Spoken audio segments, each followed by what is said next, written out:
Welcome back to What Arty Noobs with General Disturbance. This is an M53 M55, the Tier 9 American SPG, and we're located on the northeast spawn of Live Oaks. And it's under the command of JohnnieP. Right, this is in fact the M55, and the reason I know that is it's a short fat barrel. That's the 8-inch howitzer. If the gun extended over the front of the vehicle, that would be an M53 with a 155mm gun.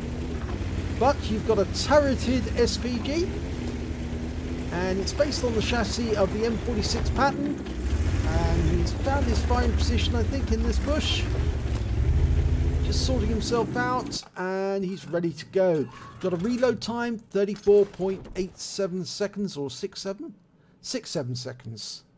And he's looking down range, trying to find somebody. Okay, well, our guys have got to the dip, and yep, there's a 25 TP and a Progetto. And he's going in on the Progetto because it's near to the T49. And there's an E50 moving into the shot. Is he going to go for that? It stopped to shoot, and he fires the round in, gets a direct hit. 405 hit points off that one.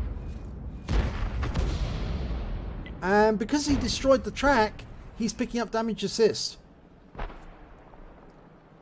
Now, I think I probably would have gone for the Progetto rather than the E50, because the E50 does have good armor. Progetto doesn't really. It's a bit of a glass cannon. But he did get a hit, and it's good damage. And he's almost reloaded, so he can go for the next shot. There's an AMX M4 there, and the Progetto, of course. And there's a T49 as well. And you can just get that. You can see the red line just at the end. Oh, shell went to one side. That's RNG. That's unfortunate there. So he's got a long reload. Well, longish. But there's more than one Arty on his team. So at least more shots going in. It's a Geschützwagen Tiger P is his partner in crime. And the enemy team has got a 212A and an M40 M43. Okay, that AMX M449 is coming across the dip. We're lining up a shot on him.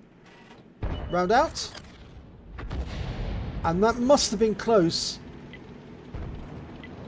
There's the Progetto and the T49 again. Yes, it was close. It tracked the M4 and he's stunned. Our guerrilla's just found him. Oh, and the guerrilla's been wiped out. He made the mistake of going down the dip, and there was 3 tanks waiting for him. And unfortunately, that meant that his weak armor was going to be overwhelmed by multiple shots simultaneously. Okay, we're trying to get a shot on the AMX M449 again. This should be a kill shot if he gets it right. And he's down. He's killed. So we're going after the Progetto instead, who's virtually untouched. Well, he is untouched. He's got 100% health. Now, can we get a shot on him? Lining him up and round out. It's a good hit for 180 splash. It's taken his hit points down. He took hits afterwards as well. He's dived into the water for protection. But he got another direct hit, and that was also from our GW. So he's stunned and he's low on health.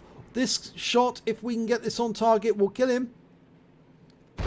Oh, he's killed before we can shoot. Which is the way with Arty. You indicate the target or you dial in on it and it dies before you can shoot at it. Okay, we're moving closer, and the reason for that is the enemy's coming from the west. Yep, we've got to get out of here now, otherwise we're going to die. And unfortunately, poor old GW Tiger P is so slow, there's no chance he's going to get away from the enemy. As fast as he might move, he is going to get caught by them. They'll see him. He's trying to run as fast as he can, but I think he's going to get... He'll get caught by them. Okay, we're aiming at a Jaegeru and a Scorpion G over on the other side of the map, because they're stationary and they're aiming at our guys. And unfortunately, we're lost sight of them, so going for the E50M, who returned back to his own cap area. And we just lost our GW. taken out by the T10. Or was it? No, the Sheridan got him. We're far enough south that the T10's not desiring to move any further south. And we've got a splash into the 50, which tracked him. But the enemy is capping. And they've stopped capping. And the reason they stopped capping is our 50 TP just got a shot in and killed the T10. So the scores are even. We occupy the railway line, but the enemy has their own cap area, the city, and basically control of our cap area. If they do try to venture into the cap, the 50 TP will get them. And we can't see any enemy targets near their own cap at the moment. Okay, looks like JohnnieP's going to try and shoot the enemy back at our cap. It's a weird view, shooting back at where you would normally be hiding. But we've got two tanks there, a Sheridan and an Object 705. And the Sheridan's low hit points. Oh, we splash him for 383. He's down to 30% now. So he's a one shot. If we can get a direct hit.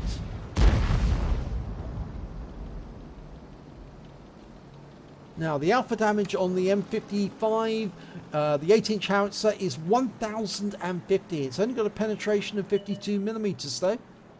But it really wouldn't take that much to actually get a shell into that Sheridan to wipe him out. But we're going for the 705 instead. Fires the round in and splashes him for 343. It's immobilized him,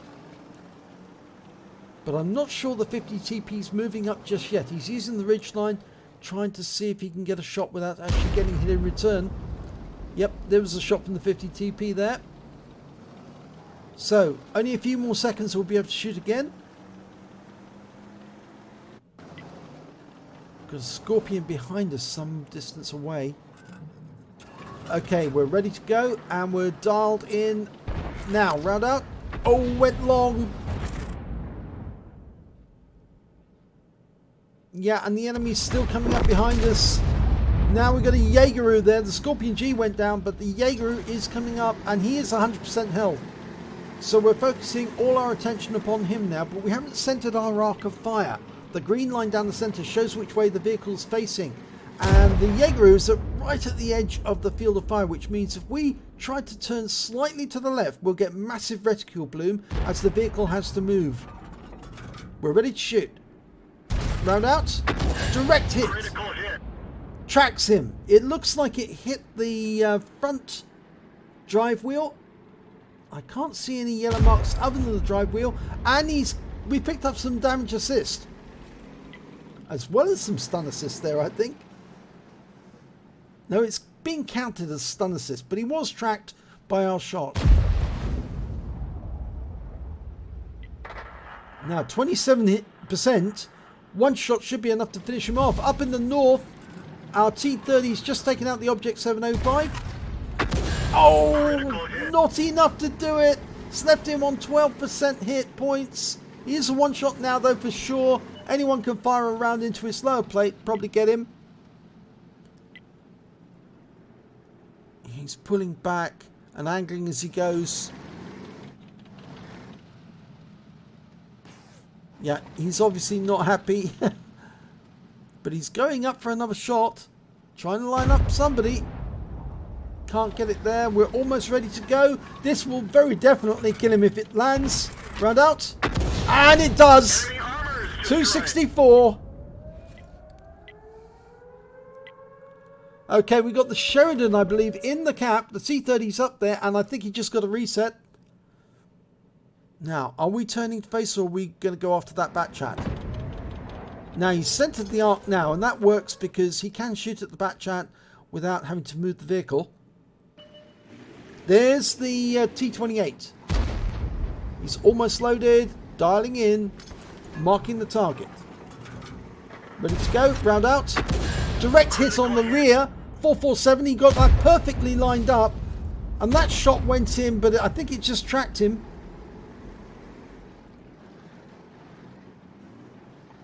Unfortunately, we lost the T-30 in the north. So we might get visitors coming from the north very shortly. In fact, I think it's the Samur that's coming down. We're almost loaded. Almost ready to go for the T-28s. This should be a kill shot if he can land it. Oh, it landed in front of the T-28, and unfortunately all it's done is stun him. That's the danger with taking those shots where he's very close to a ridgeline. If the shell lands too shallow, and he was shooting from a ridgeline himself at another target on another ridgeline, and the Samur's come into view, and we're not loaded yet, and we've been seen, and that's one round in, and the second one kills us. Everyone get out. Yep, I can see why JohnnieP was hiding below that ridgeline. He needed protection from the Samur, but he was seen as he pulled back up and taken out the game by the Samur. There are still 2 members on his team fighting, and they're fighting 2 members of the enemy team. We've got a Scorpion G and a Centurion 7-1 fighting the Samur, and the Batchat's gone down. So it's now just the Samur versus these 2, and I wouldn't want to be in the Samur because you've only got 5 shots, and once they're gone, the enemy's got free reign to blast you full of holes whilst you're in reload, and he takes down the Scorpion, but the Centurion 7-1 takes him down, kills him, and wins the game. So let's have a look at the end of battle stats. And it's a second class tanker for JohnnieP in the M53, M55. He also managed to get Bruiser Medal for getting at least 5 critical hits. He got 8 in that battle, and a Confederate for hitting more of the enemy than anyone else. At least 6 tanks subsequently taken out by other team members. So if we look at the damage, we can see that the highest damage was done by the Centurion, who was last man alive, last man standing, 4,939 hit points, then the T-30 with 3,880, and then we've got JohnnieP with 3,272 hit points. When it came to kills, it was the Centurion 7-1 on his team, and the T-30 who managed to get 3 kills, but the Samur managed to get 4 kills, including Johnny, unfortunately.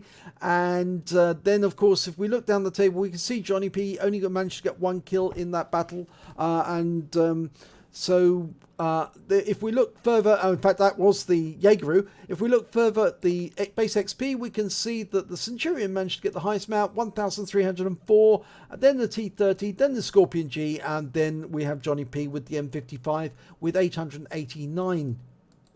He fired 13 rounds during that battle. He got 5 direct hits, 5 penetration, and 7 splash. Damage of 3,272 hit points, all at more than 300 meters. He received 2 hits from the Samur, and they were both penetrations. He damaged 7 of the enemy, killed 1 of them, and did damage assistance of 563 hit points and stun assistance of 630 hit points off 11 stuns. On a standard account, he earned 30,293 credits, got a mission completion reward of 1,515, and the total amount came to 31,808, and after repair, ammunition resupply, he actually had a deficit of 6,227 credits. He received 1 bond for the Confederate, and he also earned 889 base XP, times 3 for the first victory, 44 for mission completion, so he took away 2,711 experience points altogether. Fairly good battle, and he did actually get some good messages from his teammates after the battle, congratulating on his work, and he did get a win 8 of 3395, which is very good win 8 for that battle, Super Unicum standard. But it was just unfortunate that that T-30 got killed up in the north because it opened the way for the Samur to move south, and then it was very difficult for JohnnieP to stay where he was without getting shot either way. The Samur was going to find him, or if he moved up over the ridgeline to get shots at the T-28 and the Batchat 25, they were both going to get at him. So either way, he was stuck between a rock and a hard place. But it all worked out well in the end because they both won. So, or his team won, and he picked up some a nice little reward with the form of the Confederate. So if you enjoyed that replay, please give it a like and do subscribe to our channel, and hopefully it'll be your replay that I'll be featuring in the next video.